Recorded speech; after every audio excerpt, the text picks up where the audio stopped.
Chapter number 2 કંપનીના ભાગીદારીના વાર્ષિક હિસાબ. તો વાર્ષિક હિસાબના દાખલાની અંદર વાત કરીએ તો સૌપ્રથમ હવાલાની અસર લાગે. કોઈ બી વ્યવહાર હોય તો એની અંદર સૌપ્રથમ હવાલાની અસર લાગે. તો હવાલાની અસર મારતા પહેલાં એને ટીક કરીએ હવાલા.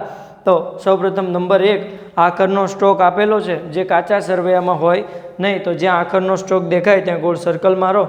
ત્યારબાદ નંબર 2 ભાગીદારને મૂડી પર વાર્ષિક 5% વ્યાજ આપવાનું છે. તો જ્યાં મૂડી દેખાય કાચા સરવૈયો એટલે કે ઉપર જે બોક્સમાં મૂડી દેખાય ત્યાં 2 નંબર મારો અને ઉપર દેખાય ત્યાં પણ 2 નંબર મારો. ત્યારબાદ યંત્રો પર 10% લેખે અને ફર્નિચર પર તો યંત્ર દેખાય ત્યાં 3 નંબર અને ફર્નિચર દેખાય ત્યાં પણ તમારે મારવાનું રહેશે 3 નંબર.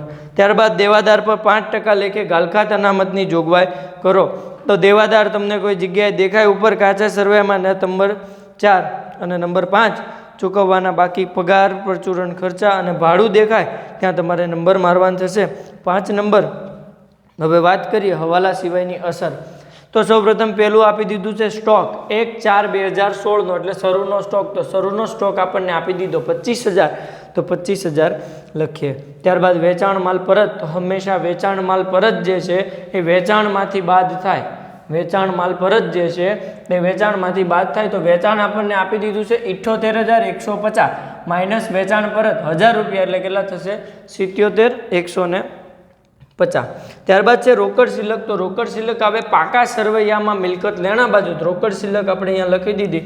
પાકા સરવૈયાની મિલકત લેણા બાજુ 10,000 રૂપિયાની લખી દીધી. ત્યારબાદ ખરીદી વેપાર ખાતાની ઉધાર બાજુ 60,000 માઇનસ પરત સામેની બાજુ આપેલા છે 1,500 રૂપિયા એટલે કેટલા થઈ ગયા 58,000 રૂપિયા ને 500.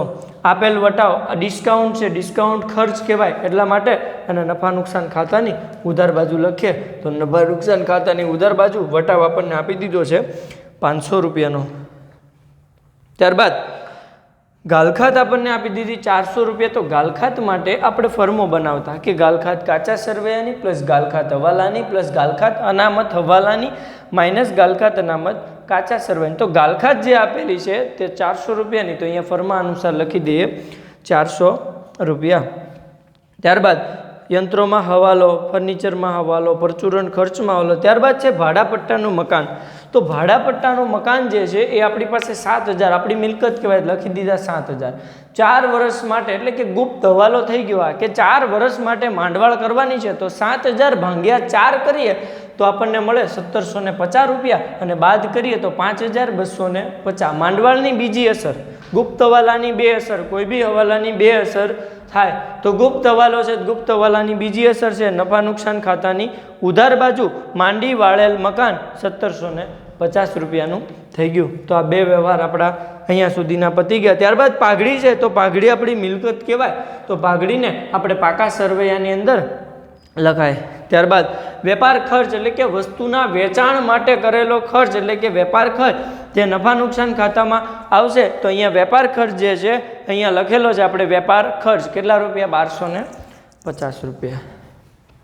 ત્યારબાદ છે ભાડું ને વેરા તેમાં હવાલો છે. ત્યારબાદ આવક માલ ગાડા ભાડું એટલે નફા નુકસાન ખાતાની ઉધાર બાજુ વેપાર ખાતાની ઉધાર બાજુ આવક માલ ગાડા ભાડું એટલે કેટલા થઈ ગયા 400 રૂપિયા થઈ ગયા.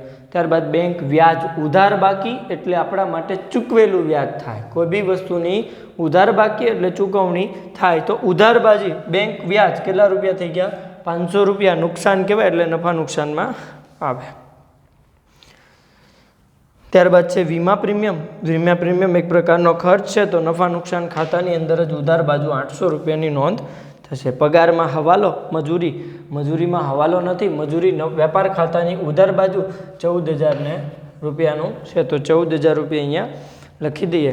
ત્યારબાદ અગાઉથી ચૂકવેલો વીમો. જેના પૈસા અગાઉથી કોઈ બી વસ્તુ ચૂકવેલી છે તો ભવિષ્યમાં એવું પણ બને કે આપણને પરત મળે. તો અગાઉથી ચૂકવેલ કોઈ બી ખર્ચ છે એ આપણા માટે આવક ગણાય એટલા માટે મિલકત ગણાય એટલા માટે અચૂ વીમો 200 રૂપિયાનો એક જ અસર પાકા સરવૈયાની મિલકત લેણા બાજુ લાગશે.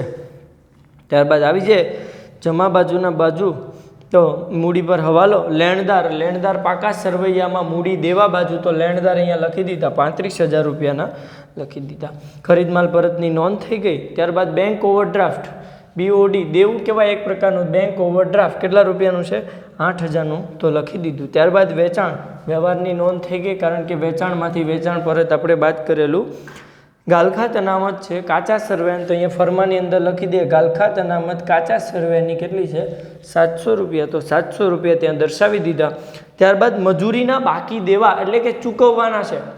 આપણે મજૂરીના પૈસા ચૂકવવાના, આપણા માટે દેવું કહેવાય, એટલા માટે અહીંયા લખાય મજૂરીના બાકી દેવા 1000 રૂપિયાના થશે. ત્યારબાદ છે ગીતાની 8%ની લોન, તો આ પણ એક ગુપ્ત હવાલો છે. ગીતાની 8%ની લોન જે છે એ ગુપ્ત હવાલો છે. તો 15,000 રૂપિયા ગીતાની લોન દેવું કહેવાય, એટલે અહીંયા તો લખી દીધું 15,000.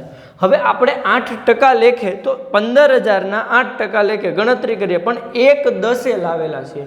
એટલે કે 10મો મહિનો, 11મો, 12મો, પહેલો, બીજો ને ત્રીજો, આપણો ધંધાકીય એકમ ત્રીજા મહિનામાં પતે, એટલે 6 માસ થશે. કેટલા થશે? 6 માસ. તો 15,000ના 8% એને ગુણ્યા 15,000ના 8% એને ગુણ્યા 6/12 કરો, એટલે ગીતાના લોનનું વ્યાજ કેટલું આવશે? 600 રૂપિયાનું આવશે. તો એક અસર ગુપ્તવાલાની, એક અસર ત્યાં, અને આ જે છે એ આપણા માટે ખર્ચ થાય, એટલા માટે બીજી અસર અહીંયા. ગીતાની લોનનું વ્યાજ 600 રૂપિયા, ફરીથી 15,000ના 8% કરશો અને એને ગુણ્યા 6/12 કરીએ. ત્યારબાદ આગળ વાત કરીએ. ગાલખાત અનામત થઈ ગયું, ગીતાની લોન થઈ ગઈ. ત્યારબાદ દેવી ઊંડી દેવા બાજુ, હંમેશા દેવી ઊંડી દેવા બાજુ, એટલે સીધા લખી દીધા 200. અહીંયા સુધીનું આપણું પૂરું. હવે વાત કરીએ હવાલાની. પ્રત્યેક હવાલાની 2 અસરો હોય. જે બોક્સ કરીએ એ બધા જે કેસરી કલરથી કરેલા છે એ બધા ગુપ્ત હવાલા છે, અને લીલા કલરથી જે કરીએ એ આપણા માટે હવે થશે આપણા હવાલાની અસર. તો પેલું આખરનો સ્ટોક 45,000 છે, જેની બજાર કિંમત 10% વધુ છે. તો આખરનો સ્ટોક એક અસર વેપાર ખાતાની ઉધાર બાજુ, મેં તમને જે 33 હવાલા જે શીખવેલા છે એ 33 હવાલામાં આપેલું જ છે. આખરના સ્ટોકની એક અસર વેપાર ખાતાની જમા બાજુ, 2 અસર હંમેશા હોય, એક ઉધાર અને એક જમા. તો એક જમા તો બીજી ઉધાર. ઉધાર એટલે પાકા સર્વેની ઉધાર બાજુ, એટલે મિલકત લેણા થાય, તો બીજી અસર આવશે અહીંયા. તો આખરના સ્ટોકની 2 અસર થઈ ગઈ. ત્યારબાદ વાત કરશું મૂડી. એના પછીનો છે મૂડી પર. તો સૌપ્રથમ મૂડી લખી દઈએ. તો મૂડી આપણને આપી દીધી 80,000 ને 70,000. મૂડી ખાતાની જમા બાજુ, હંમેશા મૂડી ખાતાની જમા બાજુ, તો 80,000 ને 70,000. તો એના પર વ્યાજ આપણને આપવાનું કીધું છે 5%. તો મૂડી પર વ્યાજ 5% છે, એની નોંધ અહીંયા કરી આપણે. તો 80,000ના 5% એટલે 4,000 ને 70,000ના એટલે 3,000. એક અસર જમા, બીજી અસર હંમેશા વિરુદ્ધ ઉધાર બાજુ, એટલે એક અસર અહીંયા. 2 અસર આપણી થઈ ગઈ મૂડી પર વ્યાજની. ત્યારબાદ ઉપાડ પર વ્યાજ. તો સૌપ્રથમ ઉપાડ લખી દઈએ. તો ઉપાડ આપણને આપી દીધો છે 18,000 ને 16,000, અને ઉપાડ પર વ્યાજ એટલે કે એના કેટલા ટકા છે? 10% છે. તો 18,000ના 10% એટલે 1,800, અને 16,000ના 10% એટલે 1,600. એક અસર અહીંયા. તો એની બીજી અસર જમા બાજુ. તો આ થઈ ગયું ઉપાડ પર વ્યાજ. બધાની બે અસરો ગ્રીન કલરથી મારીએ છીએ અસર, એ બધી હવાલાની છે, અને ઓરેન્જ કલરવાળી છે એ બધી આપણા માટે ગુપ્ત હવાલાની છે. ત્યારબાદ નંબર 3, યંત્રો પર 10% લેખે ફર્નિચર. ખાસ યાદ રાખવું કે જ્યારે યંત્ર પર અથવા કોઈ બી મિલકત પર ઘસારો ગણવાનો હોય ત્યારે જૂનો ઘસારો હોય તેને એડ કરવાનો રહેશે. સૌપ્રથમ જે જૂનો ઘસારો છે તેને એડ કરવો, અને ત્યારબાદ નવો ઘસારો ગણવો. તો જૂનો ઘસારો આપણને યંત્રો આપી દીધા છે 18,250 આની અંદર, ઓકે. પ્લસ જૂનો ઘસારો આપણને 1,750, બેયને પ્લસ કરો ને એટલે અહીંયા 20,000 રૂપિયા થઈ જાય. કેટલા થઈ જશે? 20,000. એટલે યંત્રો 18,250 અને યંત્રનો ઘસારો 1,750, બંનેને પ્લસ કરીએ એટલે આપણને મળી જાય 20,000, અને એના પર 10% ઘસારો એટલે 20,000ના 10% એટલે 2,000 રૂપિયા થાય. તો આ ઘસારાની એક અસર 2,000ની પાકા સર્વે મિલકત લેણા એટલે ઉધાર બાજુ, અને બીજી અસર આવે હંમેશા અહીંયા. આ બંને હવાલાની છે એટલા માટે બંનેની સાથે કરી દઉં છું. તો આ થઈ ગયું આપણો યંત્ર પરનો ઘસારો. એવી રીતે ફર્નિચર પર કેટલા ટકા આપેલું છે? 5%. ફર્નિચર આપણને 8,000ના આપેલા છે. ફર્નિચર 8,000નું છે તો ફર્નિચર લખાય અહીંયા પાકા સર્વે મિલકત લેણા એના 5% એટલે 400 રૂપિયા એક અસર અહીંયા. અને બીજી જે અસર છે એ અહીંયા આપણે મારી દીધેલી છે તો 2 અસર આપણી થઈ ગઈ. ત્યારબાદ દેવાદાર પર 5% લેખે ગાલખાત અનામત. તો દેવાદાર અહીંયા આપેલા છે તો દેવાદાર 45,000ના છે એના 5% કરો તમે એટલે 2,250 રૂપિયા આવશે. અને 2,250 ગાલખાત અનામતની એક અસર ત્યાં. અને ગાલખાત અનામત આ હવાલાની અસર છે એટલે એની બીજી અસર જે છે એ અહીંયા મારવાની. ગાલખાત અનામતની બીજી અસર રહેશે આવી રીતે. ત્યારબાદ ચૂકવવાના બાકી પગાર. ચૂકવવાના બાકી છે તો પગારના ઉમેરો કરવાનો થશે તો પ્લસ ચૂકવવાનો બાકી પગાર. તો શું કરાશે? ચૂકવવાનો બાકી પગાર પ્લસ કરાશે. એક અસર અહીંયા ચૂકવવાનું છે એટલે આપણું દેવું કહેવાય તો બીજી અસર એમની થશે અહીંયા. એવી જ રીતે પરચુરણ ખર્ચા. ચૂકવવાનું બાકી પરચુરણ ખર્ચ તો એક અસર એની અહીંયા પ્લસ કરેલી છે. એક અસર ઉધાર તો બીજી અસર જમા એટલે અહીંયા ચૂકવવાનો બાકી પરચુરણ ખર્ચ. ત્યારબાદ ભાડું આપી દીધું છે. ભાડું ત્યાં જ આવે. ચૂકવવાના બાકી છે તો એમની અસર અહીંયા ચૂકવવાનું બાકી ભાડામાં. ચૂકવવાનું બાકી ભાડું પ્લસ કરીએ અને એની અસર જે છે બીજી એને અહીંયા મારશું. તો 3 વ્યવહારની 3 અસરો એની થઈ ગઈ. ત્યારબાદ ટોટલ મારવાનું રહેશે. હવે ટોટલ કેવી રીતે મારીએ? તો સૌપ્રથમ વેપાર ખાતું બંધ થશે. સૌપ્રથમ વેપાર ખાતું બંને બાજુના ટોટલ કરાશે. જે ટોટલ મોટું આવે તે આપણે નોંધવાનું થશે. તો આ બાજુ બંનેમાં ટોટલ કરશો એટલે મોટું ટોટલ આવે છે 1,22,150. આ બાજુ બી 1,22,150 આવશે. અને આ જે રકમ જે છે 1,22,150 માંથી આના સિવાયનું આ બધું બાદ કરશો એટલે આપણને મળશે 24,250 જેને કહેવાય આપણો કાચો નફો. શું કહેવાશે એને? આપણો કાચો નફો કહેવાય.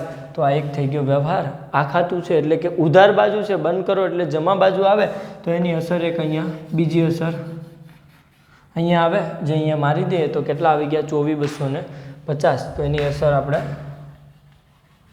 મારી દીધી. 2 અસર એમની થઈ ગઈ. ફરીથી ખાતું બંધ કરીએ તો આ બાજુનું ટોટલ આવે છે 32,050. આ બાજુ કરીએ તો 32,050. બંનેના સેમ લખી દેવાના. આ બાજુ ઘટે છે એટલા.